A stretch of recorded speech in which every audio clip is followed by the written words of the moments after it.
বাংলাদেশ বেতার রংপুর। এক্ষুনি শুনবেন স্থানীয় সংবাদ। আসসালামু আলাইকুম। বাংলাদেশ বেতার রংপুর স্থানীয় খবরে আমন্ত্রণ জানাচ্ছি ইউসুফ খন্দকার। প্রধান নির্বাচন কমিশনার এম নাসির উদ্দিন বলেছেন, কমিশন স্বচ্ছভাবে আয়নার মতো পরিষ্কার নির্বাচন করতে চায়, এজন্য গণমাধ্যমের সহযোগিতা প্রয়োজন। তিনি গতকাল রাজধানীর আগারগাঁওয়ে নির্বাচন কমিশন সচিবালয়ের সম্মেলন কক্ষে ইলেকট্রনিক মিডিয়ার সাংবাদিকদের সঙ্গে মতবিনিময় সভায় একথা বলেন।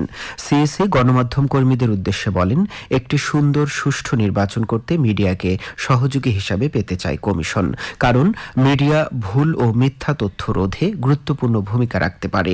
সিএসি এম নাসির উদ্দিনের সভাপতিত্বে সংলাপে 4 নির্বাচন কমিশনার ও ইসি সচিবালয়ের ঊর্ধ্বতন কর্মকর্তারা অংশ নেন। এখন ইসির সাথে নির্বাচন বিশেষজ্ঞদের সংলাপ চলছে। আজ বিকেলে নারী নেত্রীদের সঙ্গে সংলাপে বসবে নির্বাচন কমিশন। এরপর জুলাই যোদ্ধা ও রাজনৈতিক দলগুলোর সঙ্গেও সংলাপে অংশগ্রহণ করবে নির্বাচন আয়োজনকারী সাংবিধানিক এই প্রতিষ্ঠানটি। রংপুরে উজানের পাহাড়ি ঢলে সৃষ্ট বন্যা পরিস্থিতির উন্নতি হয়েছে। পানি উন্নয়ন বোর্ড জানিয়েছে, আজ সকাল 9টায় তিস্তা নদীর পানি ডালিয়া পয়েন্টে বিপদসীমার 45 সেন্টিমিটার ও কাউনিয়া পয়েন্টে বিপদসীমার 16 সেন্টিমিটার নিচ দিয়ে প্রবাহিত হচ্ছে। এতে করে গঙ্গাচড়া, কাউনিয়া ও পীরগাছা উপজেলার তিস্তার তীরবর্তী নিম্নাঞ্চল থেকে পানি নেমে গেছে। পানি কমে যাওয়ায় বন্যায় ক্ষতিগ্রস্ত ফসলের ক্ষেত, অবকাঠামোগত ক্ষয়ক্ষতি নিরূপণ এবং সহযোগিতায় কাজ করছে উপজেলা প্রশাসন। লালমনিরহাট সদর উপজেলার রাজপুর ইউনিয়নের তিস্তা তীরবর্তী বন্যা কবলিত বিভিন্ন এলাকায় গতকাল জেলা বিএনপির উদ্যোগে প্রায় 5 শতাধিক পরিবারের মাঝে ত্রাণ ও শুকনো খাবার বিতরণ করা হয়েছে। বিএনপির জাতীয় নির্বাহী কমিটির রংপুর বিভাগীয় সাংগঠনিক সম্পাদক ও জেলা বিএনপির সভাপতি অধ্যক্ষ আসাদুল হাবিব দুলু এসব ত্রাণ সামগ্রী বিতরণ করেন। এদিকে রংপুরের গঙ্গাচড়া উপজেলায় ঘূর্ণিঝড় এবং বন্যায় ক্ষতিগ্রস্ত পরিবারের মধ্যে ত্রাণ বিতরণ করেছে উপজেলা প্রশাসন। উপজেলা নির্বাহী কর্মকর্তা মাহমুদ হাসান মৃধার নেতৃত্বে গতকাল স্থানীয় ইউনিয়ন পরিষদের চেয়ারম্যানদের সহযোগিতায় বিভিন্ন এলাকায় মোট 20 মেট্রিক টন চাল এবং নগদ 2 লাখ টাকা বিতরণ করা হয়। এছাড়া উপজেলার নোহালী ও আলম বিতিতর ইউনিয়নের কয়েকশো ক্ষতিগ্রস্ত পরিবারের ভেঙে যাওয়া বাড়িঘর মেরামত সহ অন্যান্য কাজে সহযোগিতা করেছে বাংলাদেশ জামায়াতে ইসলামী গঙ্গাচড়া উপজেলা শাখা। এছাড়া তারা 1500 জনের মাঝে রান্না করা খিচুড়ি বিতরণ করেছে। প্রশাসনিক কার্যক্রমের সুবিধার্থে রংপুর সদর উপজেলার সদ্য পুষ্করণী ও মমিনপুর ইউনিয়নে প্রশাসক নিয়োগ দিয়েছে জেলা প্রশাসন। গতকাল রংপুরের জেলা প্রশাসক মোহাম্মদ রবিউল ফয়সাল স্বাক্ষরিত এ সংক্রান্ত 2টি অফিস আদেশ জারি করা হয়েছে।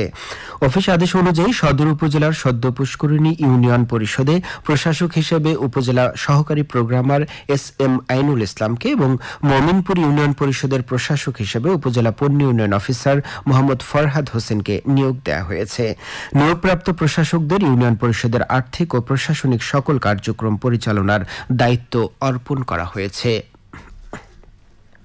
কুড়িগ্রামের রাজারহাট উপজেলার চকিরপশার ইউনিয়ন দরিদ্র ও দুস্থ অসহায় নারীদের মাঝে ভার্নাবেল উইমেন বেনিফিট কার্ডের মাধ্যমে মাসিক বরাদ্দকৃত চাল গতকাল বিতরণ করা হয়েছে। সদর ইউনিয়ন পরিষদ মাঠে মহিলা ও শিশু বিষয়ক মন্ত্রণালয়ের উদ্যোগে এসব চাল বিতরণ করা হয়।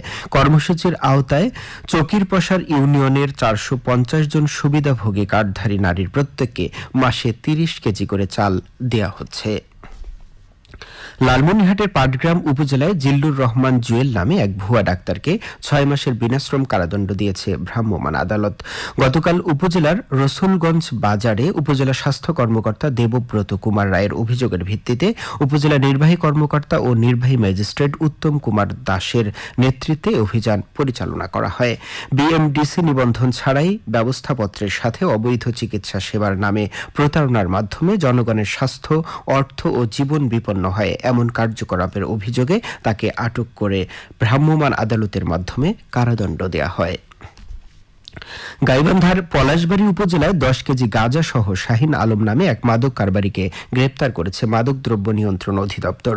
গোপন সংবাদের ভিত্তিতে কুড়িগ্রাম থেকে ঢাকাগামী আরবি ট্রাভেলস নামের যাত্রীবাহী বাস থেকে গ্যাস সিলিন্ডারে লুকানো অবস্থায় গাঁজা সহ তাকে গ্রেপ্তার করা হয়।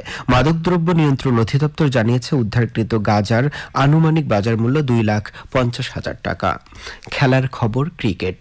কুড়িগ্রামের রৌমারী উপজেলার স্থানীয় বালিকা উচ্চ বিদ্যালয় মাঠে অনুষ্ঠিত সাবেক উপজেলা পরিষদ চেয়ারম্যান মরহুম শেখ আব্দুল্লাহ স্মৃতি নাইট সুপার ক্রিকেট টুর্নামেন্টে Knight Rider cricket cap champion হয়েছে।